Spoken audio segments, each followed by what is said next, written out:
Call the meeting to order, the planning commission meeting on February 12th, 2025 at 6 p.m. We'll do roll call. Want to start with, I don't care either end. Ruth Ann Morris here.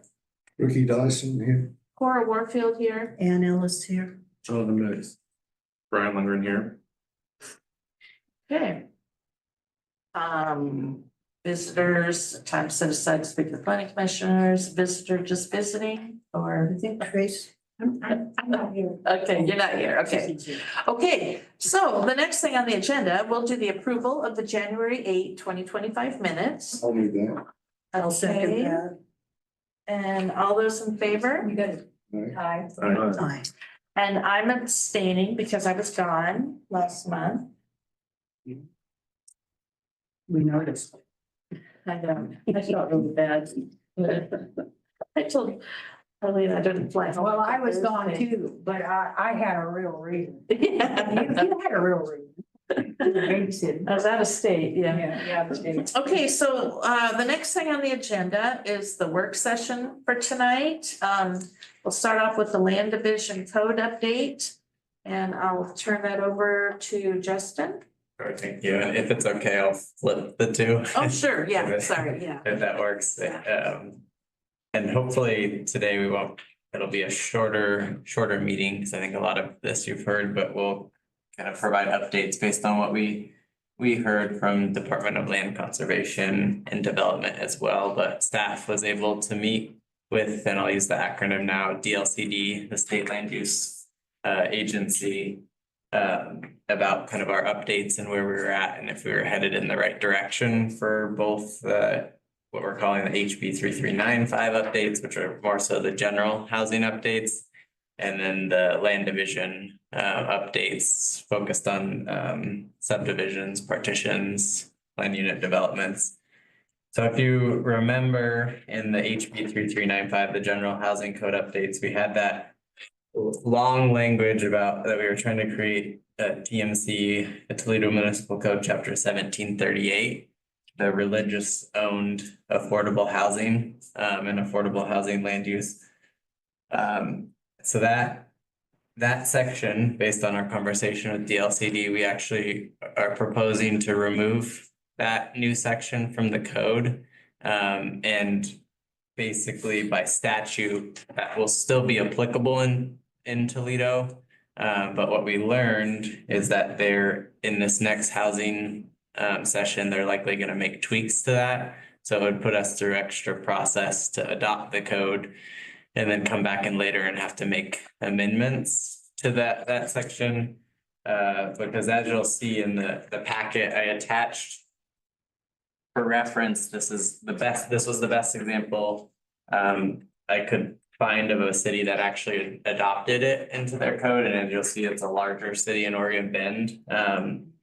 But basically there's two sections. There's income qualified housing that I highlighted, and then they have income qualified housing allowed outright. And you'll see that there's a little bit of overlap between the two, and it gets really convoluted and complex fast. And we'll see what the legislative session does, but I think what that might end up happening is these end up merging and overlapping, so it's kind of more clear moving forward. But we're just we can reference statute. So say affordable housing developer came in and met the criteria that's in statute, they could still follow this criteria to build housing. Again, their ultimate goal of this was to, especially for affordable housing projects, to be able to move that housing through the land use process faster, so it doesn't get stuck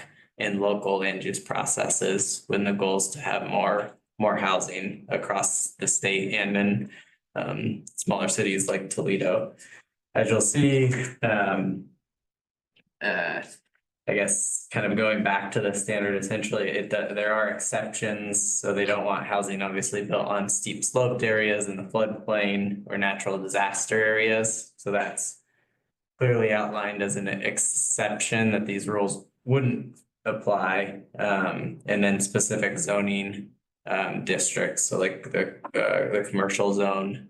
Right now, say someone came in, they would have to go through a conditional use process for their affordable housing project in the commercial zone. If they met the criteria outlined in statute, they could go skip that process and go straight to building permits, so that would delay them less and they could have more certainty moving forward. And I think there's benefits of also not, I guess, not having it in our code. One, if it updates, and two, we haven't been able to get Mike's legal interpretation of this statute as well, so I think it's safer to keep it out of the code for the time being, but just knowing that this does exist, we can have conversations with potential developers. I would say it's less likely that a smaller city like Toledo uses this versus a larger city, but there's still a chance. Go ahead. The one that caught me out, I kind of went over this, is B on density, maximum, there's no maximum density. I mean, I don't understand, and we don't need to discuss it now, but I'm just thinking that kind of, whoa, that kind of stuck out at me, whatever it means. Yeah, and I think even with the no maximum density, if this was applied, our parking standards can still Yeah. apply. So if there was a development that came in, I think a lot of the time, actually what ends up restricting the number of units is you can only go so high, and then you have to supply a certain amount of parking, Yeah. and that will eat up a lot of the lot space as well. So even with that no maximum density, I think there's still catches for the city where we can evaluate that they're still supplying parking on the property.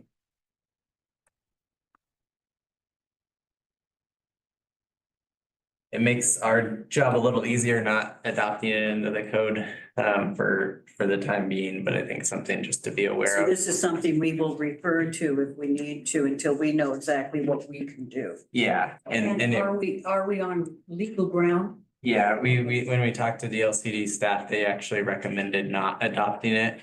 But right now, because of the potential changes moving forward, and I think Bend was the one example, and maybe a few other cities have actually adopted it into their code.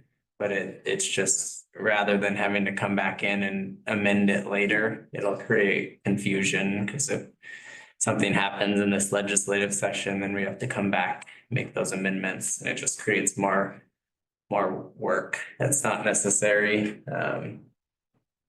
So that was the big change with the general housing code updates. We are right now, it's in DLCD's hands for the rest of the amendments to see if there's any other changes. The focus was actually in this land division chapter so far, so no other major changes, but that was the big change from last time. And I think I even kept, every time I would read those standards, I kept getting stuck in terms of like, how do we apply this? And I think To us, yeah. it makes it easier moving forward, and we can get Mike's. So say an affordable housing developer came in and talked to the city, they could supply their information where their lot is, and we could get legal interpretation if they are meeting the statute to move forward.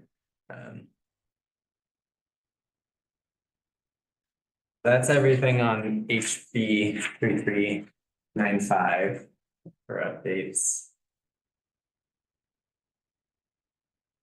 And so the next update, so partitions and subdivisions, so kind of generally follow the order here that the memo goes, but missing middle divisions. And I attached a document from Albany as an example of the code language. But we have a section in our code that's called expedited land divisions. It's not a section of the code that we've actually ever utilized. We fall under the standard land division chapter. So when a land division has come to planning commission in the past, it has been under the standard partition process. expedited land divisions until now really hadn't been utilized, but now with the missing middle. And I was gonna draw on the board too to kind of help visualize it. But those missing middle subdivisions would fall under expedited to happen, basically get them moving forward faster. And with the missing middle subdivision or more so actually land division is what we learned from TLCD. So say there was a lot, and then the road's running here and it's a vacant lot.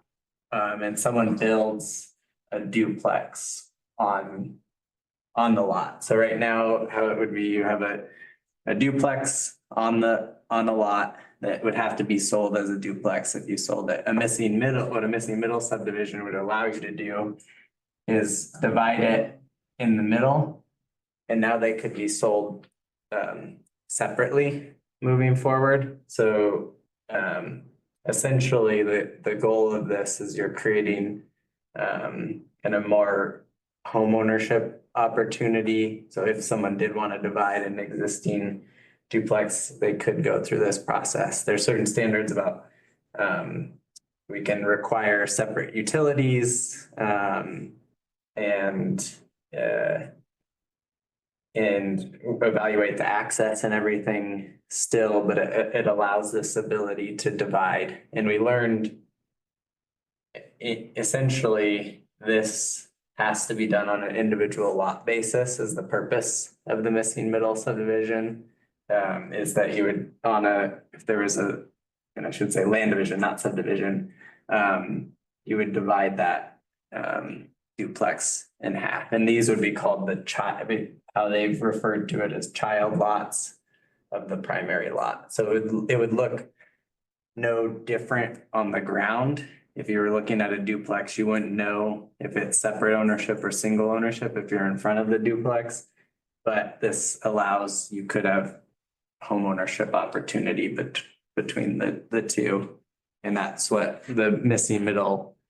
Could one stay like one could stay a rental and the other one could be bought? Yeah, Okay, in that, they could still be under the same ownership. So initially, if you own the duplex, you wanted to you do could sell half of it and still rent the other half. yeah, you could sell half, still rent the other half. It gives you more flexibility. Whereas with a duplex, you could be living in half and renting the other half, but you couldn't sell it half and half as a duplex since it's one lot of land. I don't know how many of these we would see in Toledo. Maybe a few here and there. But it does allow that opportunity. And now with our current code, duplexes are allowed on any single family lot. So you might, or any lot that a single unit is allowed, you can build a duplex. So there are some duplexes in town, but we might kind of see more moving forward. We haven't seen a huge uptick or anything at this point. Still predominantly manufactured or stick built homes. That's kind of what we're seeing that's being permitted.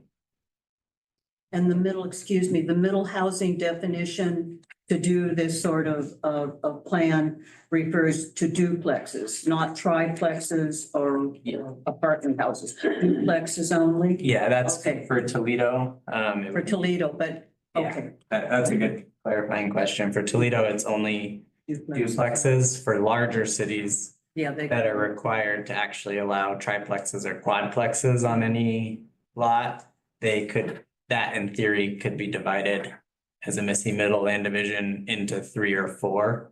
But for us, we're only required to permit duplexes. So that would be the maximum that we would see is just the duplex. In terms of splitting this way. If somebody had a regular house and wanted to, are they permitted to turn it into a duplex? Cut it in half? Yeah, if a lot of it will depend on the case by case. But right now, if you had your stick-built home, you could. A lot of the time, they're built in a way where they're not in the middle, they're kind of in the middle of the lot, but if. I think more common, what we might see is a conversion with an accessory dwelling unit. Where you convert, there is a way in our code where you convert the entire bottom floor, say there's a basement. Into an accessory dwelling unit. Can they do that, afterwards? For converting to an ADU. Yeah. Yeah, so if. You can. Yeah, it's a building permit process that you have to go through. So say there's an older house or a house that has an unfinished basement. And you could go through the process to convert that to an accessory dwelling unit.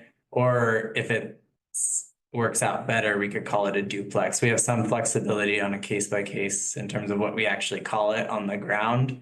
But there's opportunity there for adding essentially additional units within an existing lot that might be underutilized, and it really depends on the lot size, because if you have a bigger house with a basement, it makes more sense maybe to do the attached ADU. If you have a lot where you have a big backyard, you can also, there's opportunities to do a detached unit in the backyard.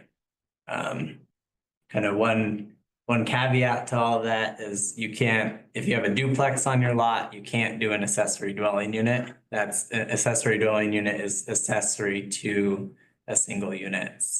If that makes sense. So you can't trick or cheat the rules, I guess, by getting to 3 units in that way.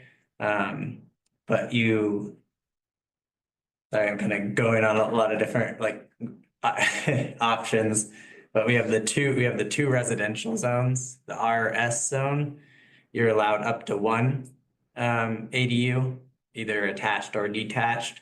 In the RG zone, you could actually potentially do an attached ADU and a detached ADU. So you could get up to 3 units on a lot. We haven't seen that occur or have demand for that. But that could be opportunity there in terms of the ADU. That's the only way you could really get to the point where you're having 3 units on 1 lot. And ADUs are limited by size too. So they have to be 85, and it's either 80 or 85% of the primary dwelling, so they have to be a little bit smaller. So you do end up, that's kind of the difference between a duplex versus the ADU is a little smaller typically than the primary unit, where in most cases duplexes are often kind of just a mirror image of each other on each side.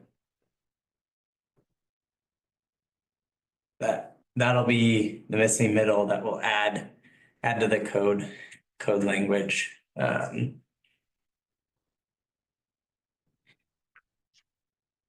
other piece of the conversation that we had with DLCD, and that we still, and this is something I want to talk to Mike about, but so we've moved partitions from a type 3, which is planning commission approval and public hearing, to a type 2 where it's staff level. You still notice to neighbors, and partitions less than 3 lots being divided. What DLCD's interpretation of Senate Bill 1537 that passed for subdivisions should also fall within a type 2 process, not a type 3. Currently, our updates, my proposal was to keep it as a type 3, so that subdivisions would still come to planning commission for approval. So we're gonna work with Mike on the interpretation if we want to move those, if we have to move those to type 2, or if we can keep them type 3. Right now, my draft code still has them as type 3 approvals, because I do feel like in this, it makes sense to be able to bring subdivisions to planning commission for approval, since they are larger. So if we can't for legality because of the rule changes, then those would move to type 2. Which is the still notice to neighbors and staff report. And if it got appealed, it would go to planning commission for review on the appeal. But that's something we need to review with Mike. And that one, I had some questions on, and we actually now at COG have a planner that was a planner for a really long time in a small city in Oregon. And he's even reading it, like really questioned that change of the rules and the interpretation. So we're still working through that we need to work with Mike to see what we want to do there.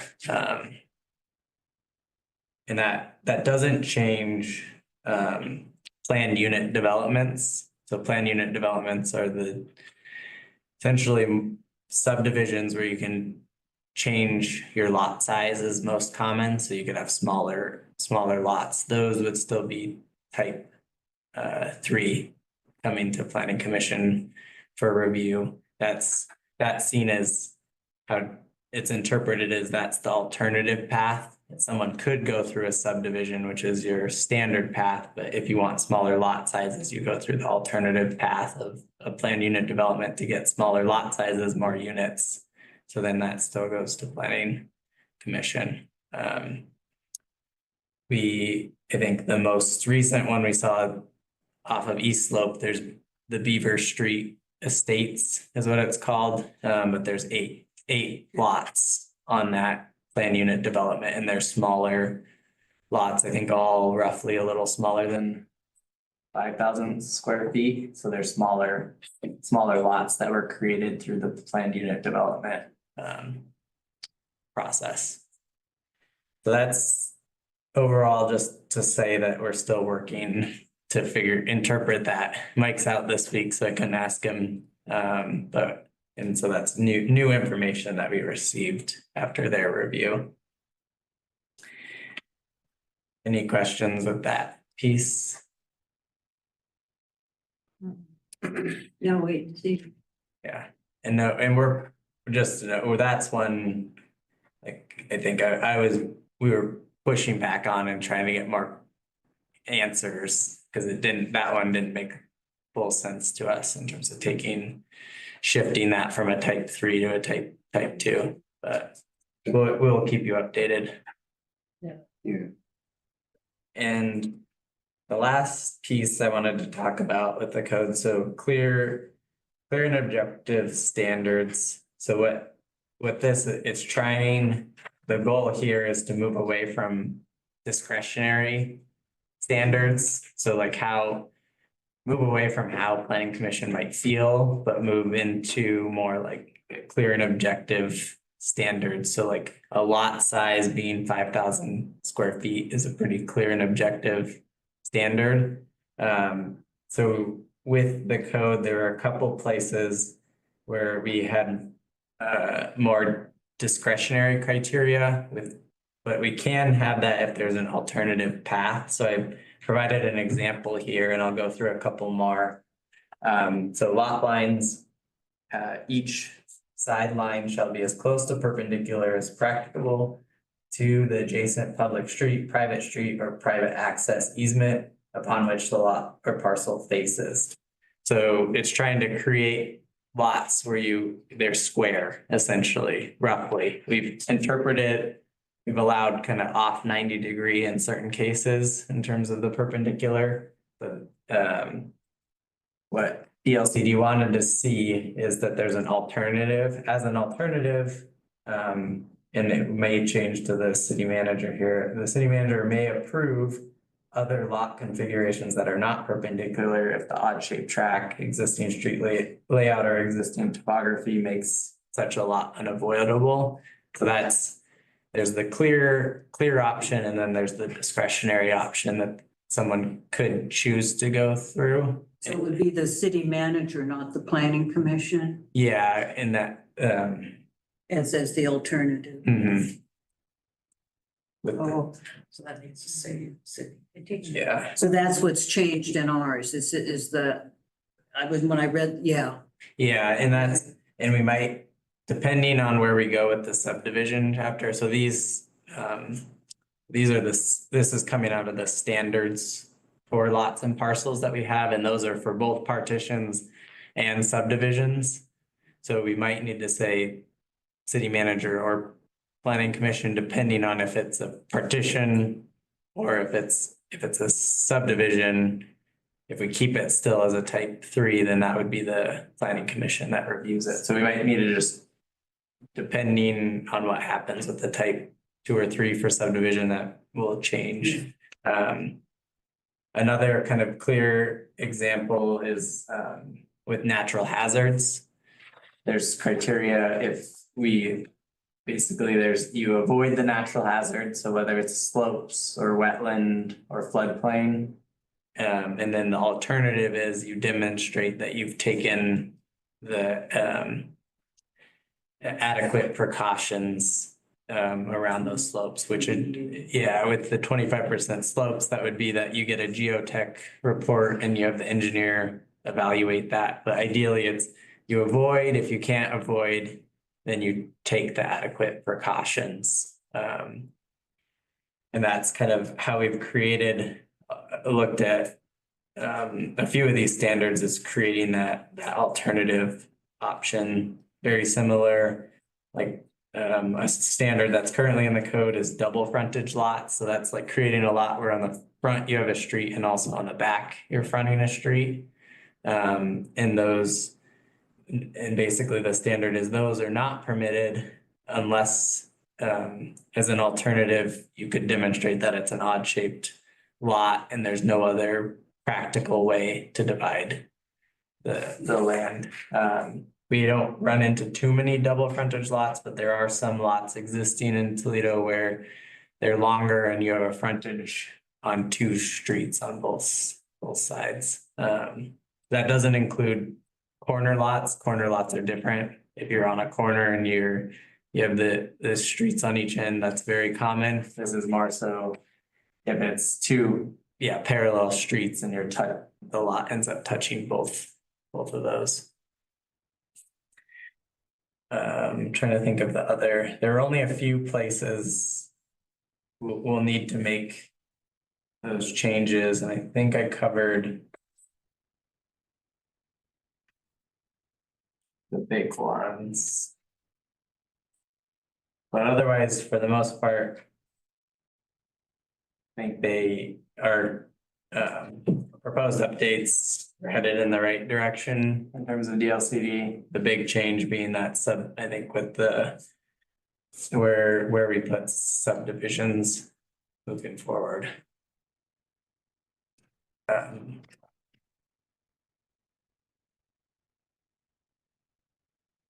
Yeah, it's just quickly scrolling through to make sure I couldn't find anywhere else. And this, we posted the updated for both sections. It's now posted on the website. In the packet, there is a link to where it is on the website. Or if you just go to the planning page, there's it's the land divisions and the general housing code updates. So you can actually click on the full code language if you want. And I left anywhere there was a change that's highlighted. So you can see since the last version, not just the track changes, but actually the highlighted where new language now exists. We didn't want to necessarily include that in the make a gigantic packet at this point, but that you can see online those exact changes where we made those changes. And I also even highlighted in the subdivision the type 3 because we'll be reevaluating that. But any questions on either chapter? And our goal right now is still to do a joint work session next month on planning commission's date. So you won't have to change your schedule. The schedule that you have will be the same. So the next, which March 12th, yeah. Would it still be at 6 o'clock, you think, or would they wanna? At this point, still 6 probably. Probably. Yeah, You say joint between who? with city council. You're not here.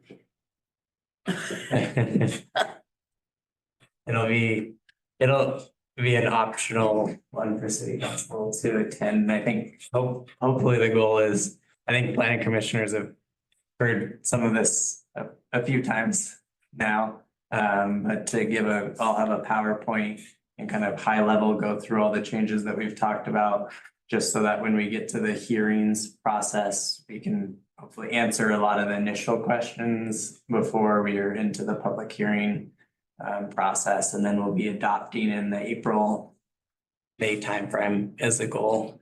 With our timelines for posting. What's the purpose of the meeting with the city council? I missed it somewhere.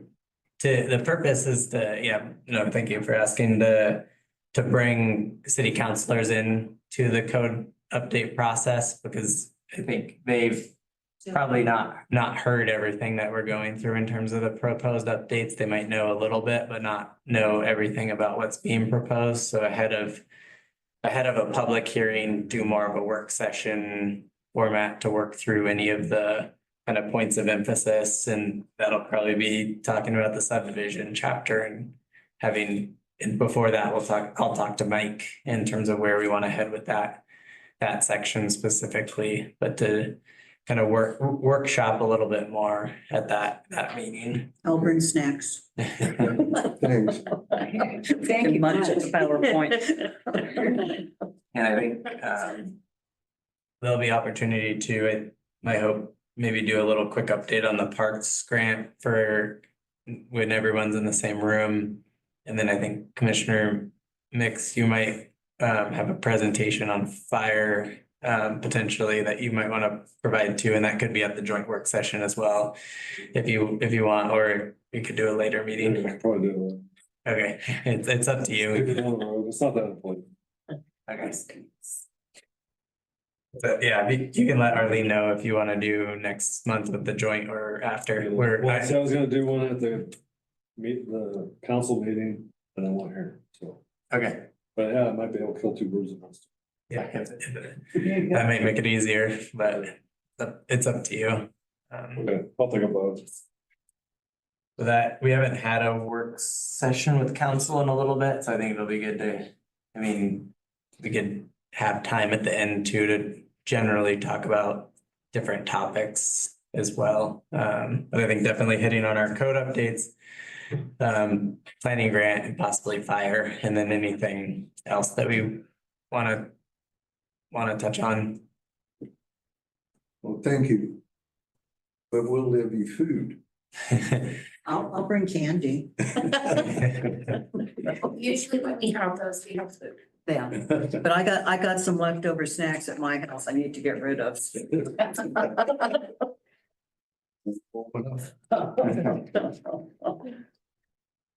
Okay, are we ready to move on? Yes. The discussion items, updates and reports? Yeah, no specific updates, I guess besides the planning grant, we now have the award documents signed, but we would kind of haven't taken the next step to bring someone on board to kind of move that forward. But we still have time to figure that out. So likely in this next year, as we wrap up these code updates, the planning grant and parks plan will be your kind of focus moving into the rest of this year, and what other applications come up as well. And I think the other one, the update, we talked about the A Street property a little bit at the last meeting, and I think concerns came up about it not being fenced. The fence was up, I think, in 2 days. Yeah, we bugged them. It's up there. I had a look at it today. Yeah, and it's been up for, Yeah. I'm there, I might just go down there and take some of it and take it. It's nice looking fence. Looks brand new. Just don't touch the hands. Yeah. That's a help. Yeah, and I appreciate planning commission for bringing up that concern, because it was, that project took well, it's taking longer than we expected, and I think it's one that needed to have the fence around it for safety purposes. So right after that meeting, we talked to Ron to get out there and bug them to get a fence put up, and it ended up moving relatively quickly. Really quick. There was someone there the next morning. Yeah. So I'm glad they were responsive in putting up the fence, and hopefully they can now move forward and get a foundation. I didn't know who put up the fence until I read that and I go, oh, okay, good for them. The fence is up. That's all that matters. I have maybe an update or a question on an update. The old bank building, they're making a lot of progress on that, and I was wondering, do they have an anticipated finish date on that? Or, are they're paying for that through grants? The bank building, It's which, the new city up there by JC, the new. What is that? oh, the new city hall. Okay. Is that the new city hall? It was it's gone through some. Not new city hall, but new city. Police department. Police department. Yeah, because the police department's in a flood. I knew they were. That's why Yeah, they did. it's looking good, though. Do you Yeah. want me to speak to that? Yeah, I was gonna say, if you have more updates than me, I don't have much. You have to say your name and you only get. And your address, Yeah. Tell us, give us all. middle name. My name is Tracy Mix. I'm a Toledo City Councilor. I live here in Toledo. Everybody knows where I live. Anyway, as far as the police building, you guys noticed that it slowed down for a while. The contractor had a major stroke. And so, and apparently when he had a stroke, nobody else did anything. So the city was able to contact him. That was back when we still had our assistant city manager, Amanda Carey, and she was able to find out, and they've got back started up on it. Some of it, of course, is paid for by grants, but some of it was money that we budgeted for the purpose. And I think when Justin misspoke about City Hall, there was some possibility that it was going to be the City Hall, and it still may become the City Hall. They taught when they first started this.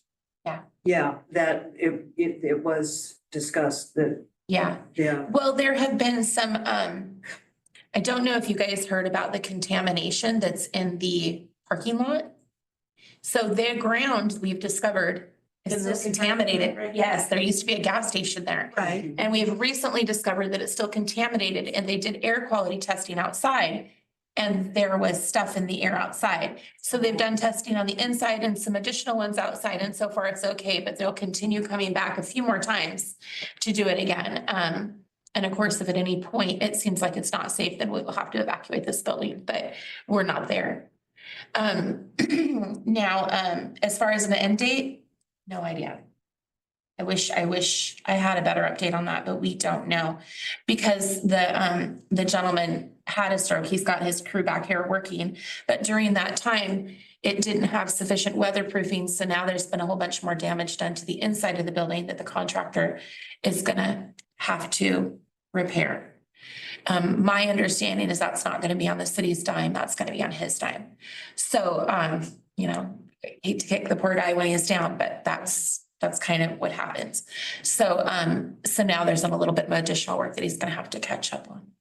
But when he's done, let's say, when the contractor's done with everything, that building will be done and ready? Is he doing the whole thing? Well, no, I don't believe, now, Justin, do you know, and I know that it's supposed to be done in phases, so I don't know if this is done, that the whole building is gonna be done.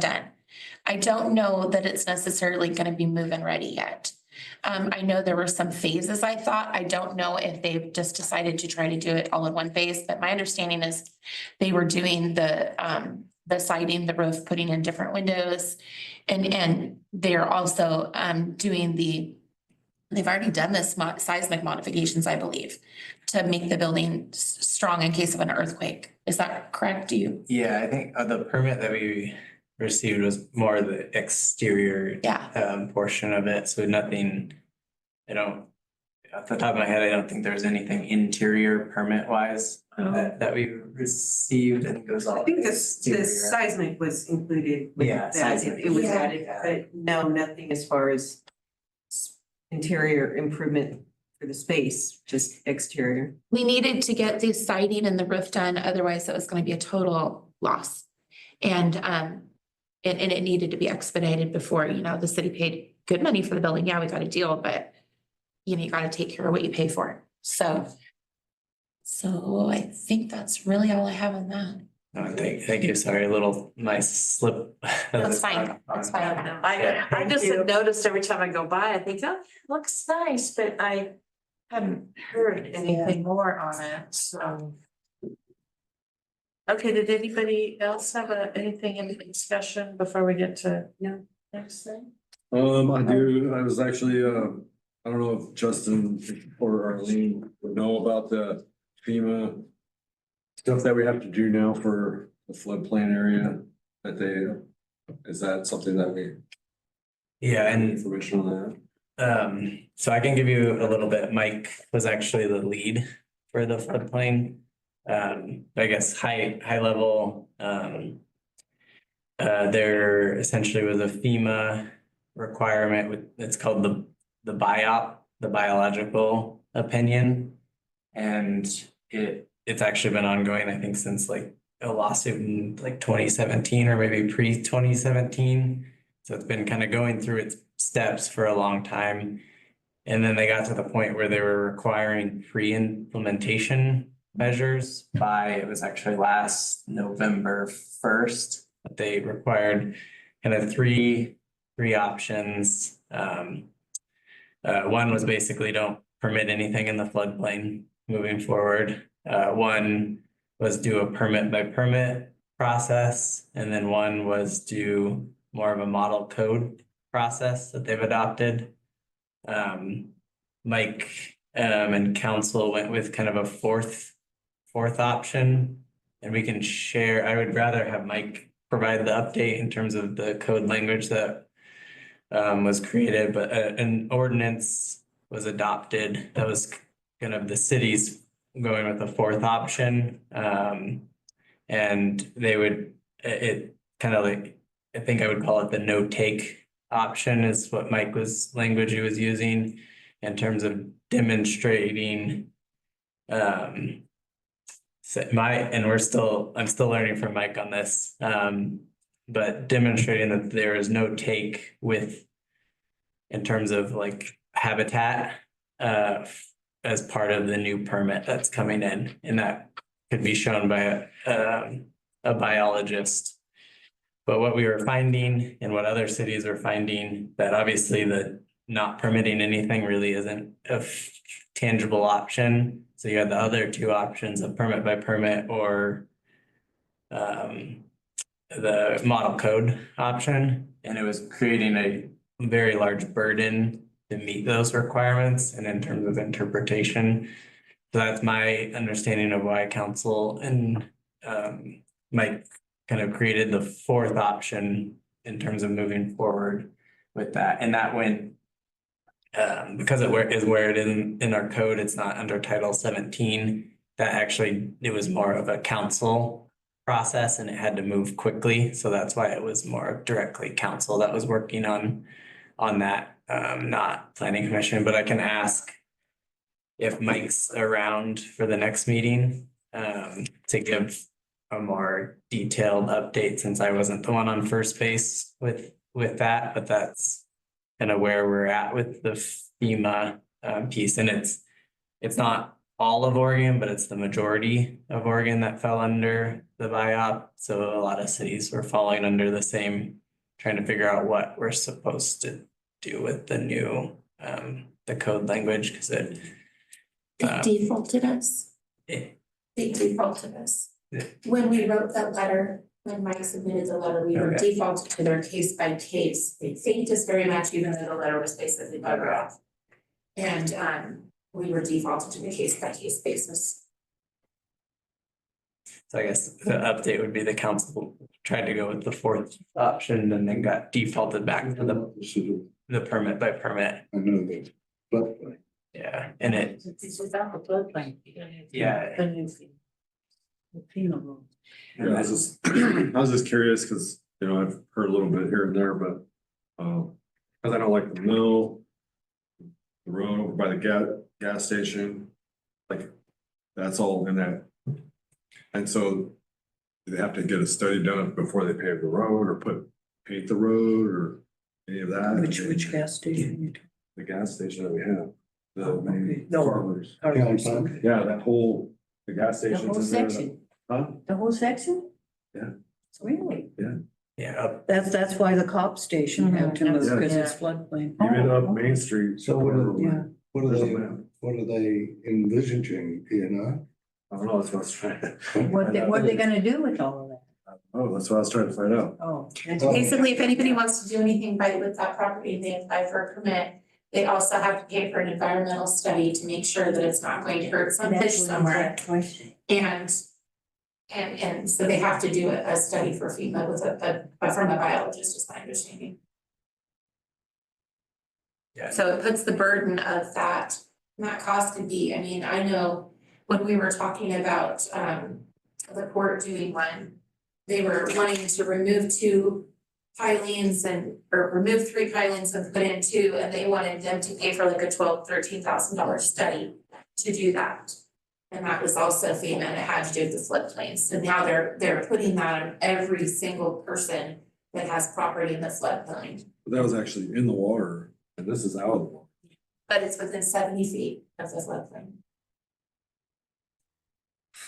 So, Yeah. so do we have an actual picture of where the floodplain goes to? Yeah, I have a map. There's a map. There is a map. Yeah. Yeah, we can provide, if you come in, there's paper maps, and then online FEMA does have a map. If you're able to, you could just Google FEMA floodplain map, and then you just type in Toledo, Oregon, and it'll take you right to, so you can, if that doesn't work for you, we have the paper maps in office. It seems like it ramped up after the tsunami. What was that, 15, 20 years ago?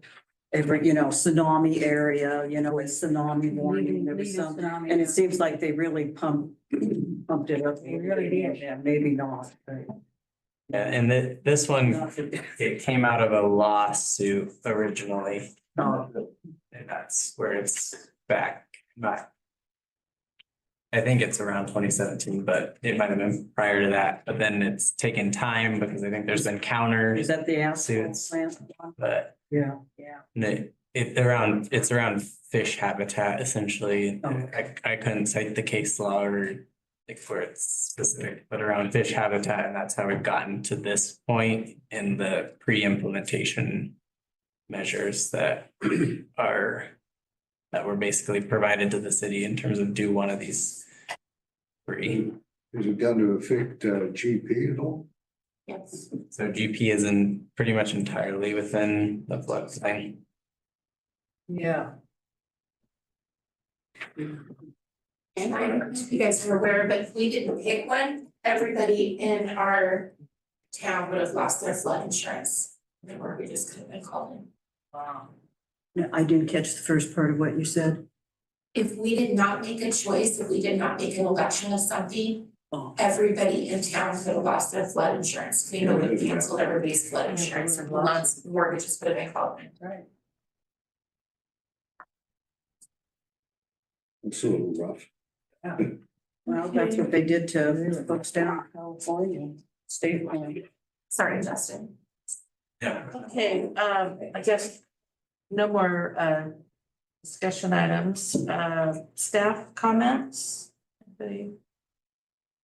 I think the main thing I had to cover was the A Street property. I wanted to just touch on that as an update, but Arlene, did you? have any? Are there any commissioner comments? Okay. Go ahead, John. All right, well, you probably won't like me for this, but when do we start the summer hours? 6:30 next month or is it after? Thought it was gonna be May or something. Do you want us to start? I don't care, we can. Yeah, because I could have used another half hour today. Oh, Because it's getting light, it's staying light. later. yeah, I don't care. It's up to It's 6:35 to me. 6:30 is fine. 6:30 is, I don't have a problem. The joint Can we get a motion? next week will Make a motion. though, I second it. but Okay, Jonathan made the motion and Ruth Ann seconded it. Then we move it to 6:30. Move to 6:30. And you want to start that for the March meeting? Sure. Okay, We will, I guess, one caveat is we'll have to check with council and Lisa if that's okay to do this. well, that's right, because that's that joint Cause it's a work joint, session, but for yeah. now, we can, Put it off Well, for a month. we were changing the time for them. yeah. But we can, We were changing. there could be a motion to move to 6:30, but we could just, we'll need to confirm on our end if that still works. So there's a chance it could still be earlier. But it'll start in April for sure. Yeah. Yeah. So starting in April, is that seasonal or just that's the new start time? Well, when you're talking seasonal, we were kind of, because you're okay with that during the dark, right? Like during the winter, give or take. I mean, if we were to start at 6. So I would still maybe consider this seasonal. Okay, If everybody Yeah. else is in April till maybe October. October.